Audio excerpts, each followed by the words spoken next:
केस हरल्यामुळे डिप्रेशनमध्ये गेलेला हर्षवर्धन स्वतःला बेडरूममध्ये बंद करून एकटाच काहीतरी बडबडत असतो. हे सगळं बाहेरून विजयाने ऐकलेलं असतं आणि विजया बोलत असते, काय हो, काय करताय तुम्ही? अहो, दार उघडा. हे वाक्य ऐकल्यावर हर्षवर्धन म्हणत असतो, विजया, विजया, मला एकट्याला राहू दे, मला कुणीही डिस्टर्ब करू नका. हे वाक्य ऐकल्यावर विजया म्हणत असते, अहो, असं का वागताय तुम्ही? अहो, एखादी केस हरल्यामुळे स्वतःला असा त्रास करून घ्यायचा नसतो. अहो, केस तुम्ही हरलात असं तुम्हाला वाटतंय, पण खरं तर केस तुम्ही हरलाच नाही आहात. हे वाक्य ऐकल्यावर आता हर्षवर्धन म्हणत असतो, विजया, आता तू मला समजावणार की मी केस हरलोय की नाही ते. आणि अशातच आता हर्षवर्धन म्हणत असतो, जा ना, तुला एकदा सांगितलेलं कळत नाही का? आणि अशातच आता विजया थेट वरून खाली आलेली असते आणि ती रडत असते. तिला रडताना पाहून लगेचच आता समोर आलेला आदित्य म्हणत असतो, मॉम, काय झालंय, तू रडतेस का? त्यावेळेला विजया लगेचच आता आदित्यला म्हणत असते, तुझ्या डॅडने दरवाजा बंद करून स्वतःला कोंडून घेतलंय. हे वाक्य ऐकल्यावर आदित्य म्हणत असतो, काय? आणि आदित्य थेट आता हर्षवर्धनच्या बेडरूम जवळ आलेला असतो. त्याने दार लावलेलं पाहिलेलं असतं. आदित्य म्हणत असतो, डॅड, डॅड, प्लीज दार उघडा. हर्षवर्धन म्हणत असतो, आदित्य, मला कुणाशीही बोलायचं नाहीये, मला एकट्याला राहू दे. आणि अशातच आदित्यला कळून चुकलेलं असतं, डॅड जे एकदा बोलतात ते शेवटचं असतं. आणि आदित्य मग खाली आलेला असतो. आणि अशातच आता खाली रडत असलेल्या विजयाला पाहून कुमुदिनी म्हणत असते, काय झालंय विजया, तू रडतेस का? आणि मग वरून खाली आलेल्या आदित्यने सगळा प्रकार कुमुदिनीला सांगितलेला असतो. आणि मग कुमुदिनीला कळताच घरातले सगळेच तिथे गोळा होतात आणि मग अनिरुद्धच्या म्हणजेच हर्षवर्धनच्या बेडरूम जवळ जातात आणि एकत्र आवाज देत असतात. हे वाक्य ऐकल्यावर आता बाहेर चाललेला चिवचिवाट हर्षवर्धनला खूपच वेदनादायी ठरतो आणि तो बोलत असतो, अरे काय झालंय का या घरातल्या माणसांना? का असं वागतायत? एकदा सांगितलेलं कळत नाही का? मला एकट्याला राहायचंय, जा ना तुम्ही खाली. हे वाक्य ऐकल्यावर आता कुमुदिनी म्हणत असते, हर्षवर्धन, एक गोष्ट लक्षात ठेव, तू लहान राहिलेला नाहीयेस असं वागायला, ये बाहेर ये. अशातच आता हर्षवर्धन म्हणत असतो, आईसाहेब, जे काही घडलंय ना ते सगळं तुमच्यामुळे. त्यावर कुमुदिनी म्हणत असते, हर्षवर्धन, तुला जे काही आरोप करायचे असतील ना ते कर, पण समोरासमोर येऊन असं दाराआड नाही. त्यावर हर्षवर्धन म्हणत असतो, आईसाहेब, मी काय दाराआड लपलेलो नाहीये, पण मला तुमच्याशी खरं तर बोलायचंच नाहीये. तुमच्यामुळे हा दिवस आज मला पाहावा लागला. त्यावर कुमुदिनी म्हणत असते, हर्षवर्धन, एक गोष्ट लक्षात ठेव, तू स्वतःच विचार कर, तू आत्तापर्यंत ज्या ज्या केसेस जिंकला आहेस ना त्यात खरंच सत्यता होती का याचा तू विचार कर. कारण आत्तापर्यंत ज्या केसेस तू जिंकला आहेस त्या पीडितांना तू खरंच न्याय मिळवून दिला आहेस का? त्यांना तर काही ना काही त्रास होतच असेल ना. त्यावर हर्षवर्धन म्हणत असतो, आईसाहेब, तो विषय इथे काढायची गरज नाहीये. आणि अशातच आपण पाहतोय आता काही केल्या हर्षवर्धन बेडरूम मधून बाहेर येतच नाहीये. हे सगळं आता खाली असलेल्या ऊर्जाला कळून चुकलेलं असतं आणि थेट ऊर्जा मनातल्या मनात बोलत असते, घरातलं वातावरण माझ्यामुळे गढू झालं आहे, आता हे वातावरण मलाच निर्वायला हवं. तेवढ्यात आपण पाहतोय आता कुमुदिनीच्या लक्षात आलेलं असतं की हर्षवर्धनला थोडा वेळ एकटं राहू दिलं पाहिजे, त्यानंतरच त्याचं डोकं शांत होईल. आणि मग कुमुदिनी सगळ्यांना सांगत असते, चला सगळ्यांनी खाली चला, हर्षवर्धनला थोडा वेळ एकटं सोडा. आणि अशातच आता सगळे खाली आलेले असतात. साधारण 3 तासानंतर जेवणाची वेळ झालेली असते आणि आता सगळेच जेवणाच्या टेबलाजवळ जमा होणार असं चित्र असतं, पण तिथे हर्षवर्धन नसतो. आदित्य लगेचच धावत बेडरूम जवळ जातो आणि म्हणत असतो, डॅड, चला जेवायला चला. हे वाक्य ऐकल्यावर हर्षवर्धन म्हणत असतो, आदित्य, काय म्हणालो मी मगाशी, मला कोणाच्याही समोर यायचं नाहीये, मला जेवायचं सुद्धा नाहीये.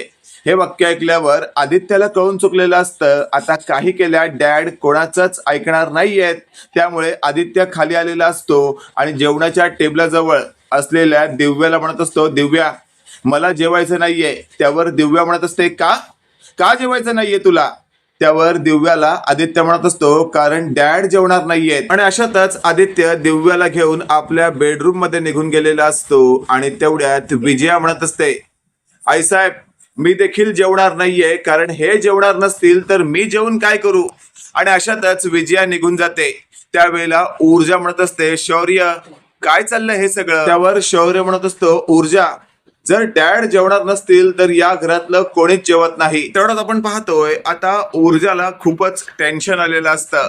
ऊर्जा स्वतःशी बोलत असते, माझ्या एक केस जिंकण्यामुळे घरातलं वातावरण जास्तच गढूळ झालं आहे. आता मलाच काहीतरी केलं पाहिजे, पण काय काय करायला हवं नेमकं मी, असा विचार आता ऊर्जा करत असते. त्याच वेळेला आता कुमुदिनी ऊर्जाला म्हणत असते, तू जास्त विचार करू नकोस. मला माहितीये घरातलं जर कोणी जेवणार नसेल तर तुलाही चैन पडणार नाही. पण एक गोष्ट लक्षात ठेव, तुला टेन्शन घ्यायची गरज नाहीये. आणि तेवढ्यात ऊर्जा हो असं म्हणते.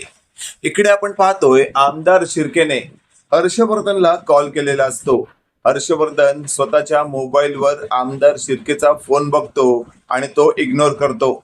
इकडे आमदार शिर्के पुन्हा पुन्हा हर्षवर्धनला कॉल करत असतो. आता 5 ते 6 वेळा कॉल आल्यामुळे हर्षवर्धनने चिडून आमदार शिर्केचा कॉल उचललेला असतो. हर्षवर्धनला आमदार शिर्के म्हणत असतो, वकील साहेब काय चाललंय हे तुमचं, तुम्ही चक्क मला इग्नोर करताय, माझा फोन घेत नाही तुम्ही. त्यावेळेला हर्षवर्धन म्हणत असतो, काय काय बोलायचं बाकी राहिलं आता. हे वाक्य ऐकल्यावर आता आमदार शिर्के म्हणत असतो, वकील साहेब अजूनही मला आशा आहे की तुम्ही माझ्या विक्रांतला सोडवाल. त्यावेळेला हर्षवर्धन म्हणत असतो, सोडवणारच होतो पण तुमचा तो नालायक मुलगा कोर्टात नको नको ते बोलून गेला. त्याला सांगितलं होतं ना शांत राहा शांत राहा, पण त्याला स्वतःच्या रागावर ताबा ठेवता आला नाही आणि त्याने स्वतःचाच घात करून घेतला. हे वाक्य ऐकल्यावर आता हर्षवर्धनला आमदार शिर्के म्हणत असतो, वकील साहेब चालायचंच, अहो गरम रक्त आहे ते, आपण समजून घेतलं पाहिजे. त्यावेळेला हर्षवर्धन म्हणत असतो, समजून घेतलं पाहिजे, फक्त तुमच्या नालायक मुलापाय आज मी केस हरलोय. आज मला कोणाला तोंड दाखवता येत नाहीये आणि तुम्ही म्हणताय त्याला समजून घेतलं पाहिजे. राहू दे त्याला काही महिने तुरुंगात, खाऊ दे तुरुंगातली भाकरी, मग त्याला कळेल की त्याचा राग कसा निवळतो ते, कसा राग करायचा ते. जर त्याला लक्झुरीज फॅसिलिटी नाही मिळाला ना तर त्याला कळून चुकेल की त्याची काय चूक आहे ती. त्यावेळेला शिर्के म्हणत असतो, वकील साहेब नीट ऐकून घ्या मी काय म्हणतोय ते. अहो ही केस तुम्ही हरलात असं तुम्हाला वाटतंय ना, पण ही केस जिंकायची असेल पुन्हा तर काय करावं लागेल फक्त मला सांगा. त्यावेळेला हर्षवर्धन म्हणत असतो, तुम्हाला नाही जमणार ते. त्यावेळेला हर्षवर्धनला शिर्के म्हणत असतो, फक्त बोला तर. त्यावेळेला हर्षवर्धन म्हणत असतो, भारतनगर माहितीये ना, त्या ऊर्जा शिंदेची राहायची वस्ती, तिची आई तिथे राहते माहितीये ना, ती सगळी वस्ती पाडायची आणि ती जागा मला मिळवून द्यायची. हे वाक्य ऐकल्यावर आता आमदार शिर्के म्हणत असतो, फक्त एवढंच. त्यावेळेला हर्षवर्धन म्हणत असतो, हो एवढंच करू शकता का. त्यावेळेला हर्षवर्धनला आमदार शिर्के म्हणत असतो, हे तर माझ्या बाया हातचा खेळ आहे, करतो मी, पण माझ्या मुलाला सोडवायचं तेवढं बघा. त्यावर वकील हर्षवर्धन म्हणत असतो, ठीक आहे तुम्ही तुमचं काम करा, मी माझं काम करतो. आणि अशातच आता मागचा पुढचा विचार न करता आमदार शिर्के पुढच्या कामाला लागलेला असतो. इकडे आपण पाहतोय आता किचन मध्ये छान असं जेवण ऊर्जाने तयार केलेलं असतं आणि ऊर्जाने तयार केलेलं जेवण आता ती सर्वात प्रथम हर्षवर्धनला नेऊन देणार असते. तेवढ्यात विजया समोर आलेली असते. विजया म्हणत असते, काय गे काय समजतेस तू स्वतःला, तुला काय वाटलं तू स्वतःच्या हाताने बनवलेलं जेवण माझा नवरा खाईल. त्यावर ऊर्जा म्हणत असते, अहो आई असं काय करताय, कोणीतरी त्यांना जेवण नेऊन दिलंच पाहिजे ना. त्यावर विजया म्हणत असते, सर्वात प्रथम तू मला आई म्हणू नकोस. त्यावर ऊर्जा म्हणत असते, आई म्हणू नको मग काय म्हणू. त्यावर विजया म्हणत असते, मॅडम म्हण मॅडम. आणि अशातच आता ऊर्जा म्हणत असते, ठीक आहे मॅडम, एक गोष्ट लक्षात ठेवा, घरातले हर्षवर्धन सर जोपर्यंत जेवणार नाहीत तोपर्यंत कोणीच जेवणार नाही. आणि खरंच तुम्हाला असं वाटतं का त्यांनी जेवलं नाही तर इतर कुणीही जेवू नये. तेवढंच आपण पाहतोय मागून कुमुदिनी आलेली असते. कुमुदिनी म्हणत असते, ऊर्जा विजयाला असं अजिबातच वाटणार नाही, तिचं मन खूप निर्मळ आहे, कोमळ आहे, तिला असंच वाटणार की सगळ्यांनी जेवावं. हो ना ग विजया. आणि अशातच आता थेट ऊर्जा म्हणत असते, आजी जर असं असेल ना तर आत्ताच्या आत्ता हर्षवर्धन सरांना हे मी माझ्या स्वतःच्या हाताने बनवलेलं जेवण नेऊन देणार आहे. त्यावर कुमुदिनी म्हणत असते, अगं जा ना, तुला कोणी अडवलंय. त्यावर मात्र विजया कुमुदिनीकडे रागात पाहत असते, पण विजया कुमुदिनीला काही बोलू शकत नसते. त्यावर लगेचच आता कुमुदिनी म्हणत असते, चल मी सुद्धा येते तुझ्या बरोबर. आणि अशातच आता कुमुदिनीने विजयाला बाजूला सारत ऊर्जाला बरोबर नेलेलं असतं हर्षवर्धनच्या बेडरूम जवळ. आता हर्षवर्धनने बेडरूमचं दार उघडलेलं असतं आणि समोरच ऊर्जाला ताटात आणलेलं जेवण घेऊन पाहिलेलं असतं. हर्षवर्धन म्हणत असतो, काय आहे हे सगळं. त्यावेळेला ऊर्जा म्हणत असते, सर तुमच्या आवडीचं जेवण बनवलंय. हे वाक्य ऐकल्यावर आता हर्षवर्धन म्हणत असतो, तू काय स्वतःला खूप शहाणी समजतेस का. त्यावेळेला कुमुदिनी म्हणत असते, काय झालंय हर्षवर्धन, असं का बोलतोयस तू. त्यावेळेला हर्षवर्धन म्हणत असतो, आईसाहेब हिला सांगा मी हिने बनवलेलं जेवण जेवणार नाही. त्यावेळेला कुमुदिनी म्हणत असते, हर्षवर्धन मला फक्त इतकंच म्हणायचंय, आज या मुलीने तुझ्यासाठी तुझ्या आवडीचे पदार्थ बनवले आहेत. तू हिला 10 दिवसात बाहेर काढणार आहेस ना. त्यावेळेला हर्षवर्धन म्हणत असतो, हे तुम्हाला कोणी सांगितलं. त्यावर कुमुदिनी म्हणत असते, कोणी का सांगेना, तुझ्या बायकोने विजयाने मला सांगितलंय की तू येत्या 10 दिवसात ऊर्जाला घरातून बाहेर काढणार आहेस. तुला काढायचंय ना तिला घरातून बाहेर. मग तिच्या हातचा आधी जेव आणि जेवल्यानंतर तू तिला स्वतःहून घराबाहेर जायला सांग. ती स्वतः जाईल, तुला तिला बाहेर काढायची गरज नाहीये. हे वाक्य ऐकल्यावर हर्षवर्धन म्हणत असतो, आईसाहेब काय बोलताय तुम्ही, हे खरंच शक्य आहे का. मी फक्त बोलीन आणि ही पोरगी घराबाहेर जाईल. त्यावर कुमुदिनी म्हणत असते, हो हा माझा शब्द आहे. हो ना ऊर्जा, हा शब्द तू पूर्ण करशील ना. त्यावर ऊर्जा म्हणत असते, हो आजी. जर हर्षवर्धन सरांनी हे जेवण जेवल्यानंतर मला जर म्हटलं की ऊर्जा या घरातून बाहेर जा तर मी जाईन. आणि अशातच आता हर्षवर्धनने टकाटकपणे पटापट ते जेवण संपवायला सुरुवात केलेली असते. एक एक घास खाताना हर्षवर्धनला अगदी बरं वाटत असतं, कारण आज पहिल्यांदाच विजयाचा हातचं न खाता ऊर्जाच्या हातचं खात हर्षवर्धन एकदम तृप्त झालेला असतो. तृप्त झालेला हर्षवर्धन स्वतःशी बोलत असतो, वाह काय जेवण बनवलंय. असं जेवण तर आजपर्यंत विजयाने सुद्धा बनवलं नाही. मग या पोरीला घरातून बाहेर जायला कसं सांगू मी. आणि अशातच आता कुमुदिनी म्हणत असते, बोल हर्षवर्धन, आता तुला जे वाटतंय ते बोल. त्यावेळेला हर्षवर्धनच्या तोंडून अजिबातच ऊर्जा घरातून बाहेर जा असं येत नसतं. त्यावर मात्र आता हर्षवर्धनची चांगलीच गोची झालेली असते आणि तेवढ्यात ऊर्जा खाली आलेली असते. ऊर्जा म्हणत असते, मॅडम विजया बोला काय करायचंय मी आता. हर्षवर्धन सरांनी तर मला इथून जायला सांगितलेलं नाहीये. त्यावर मात्र विजया म्हणत असते, असं कसं, तूच म्हणाली होतीस ना की त्यांनी जेवल्यानंतर त्यांनी म्हटलं तर तू घराबाहेर जाशील आणि ते जर जेवले असतील तर तुला ते घराबाहेर जायला हो म्हणतील. त्यावर हर्षवर्धन वरना खाली येत म्हणत असतो, नाही विजया, मी ऊर्जाला घरातून बाहेर जायला सांगू शकत नाही, कारण ती अन्नपूर्णा आहे. या घरातली अन्नपूर्णा असताना मी तिला घराबाहेर कसं जाऊ म्हणू शकतो. काय जेवण बनवलंय तिने चाखून तर बघा. आणि मग लगेचच धावत दिव्या आलेली असते आणि तिने जेवायला सुरुवात केलेली असते. दिव्या म्हणत असते, अरे खरंच की काय जेवण आहे.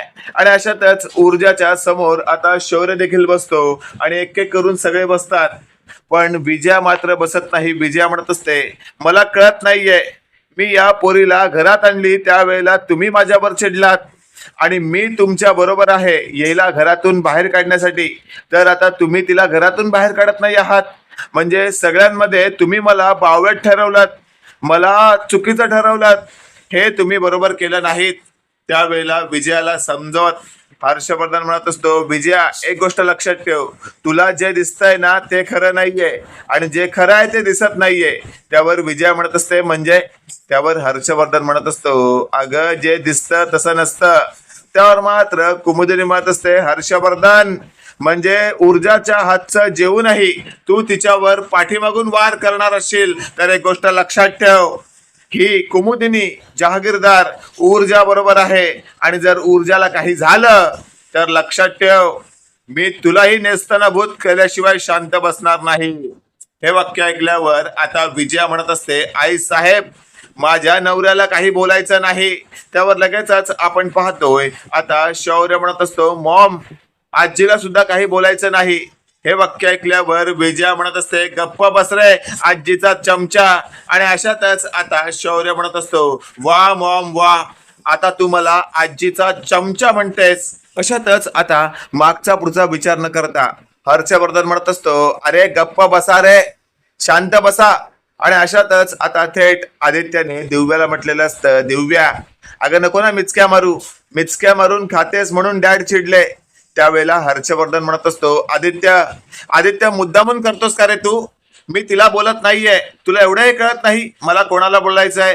त्यावर विजया म्हणत असते, हल्ली तुम्हाला कोणाला काय बोलायचं असतं तुम्हाला तरी कळतं का? त्यावर मात्र हर्षवर्धन म्हणत असतो, विजया माझ्यावर आवाज चढवायचा नाही, आधीच सांगतो मी तुला. मित्रांनो इथे तर हे कन्फर्म आहे की येत्या काळामध्ये हर्षवर्धनला वेड लागण्यासारखंच ऊर्जा वागणार, कारण हर्षवर्धनचा माज काही केल्या उतरत नाहीये. बाकी हा व्हिडिओ तुम्हाला नेमका कसा वाटला कमेंट करून नक्की कळवा. आणि असेच नवनवीन अपडेट पाहण्यासाठी व्हिडिओला लाईक आणि चॅनलला नक्की सबस्क्राईब करा. धन्यवाद.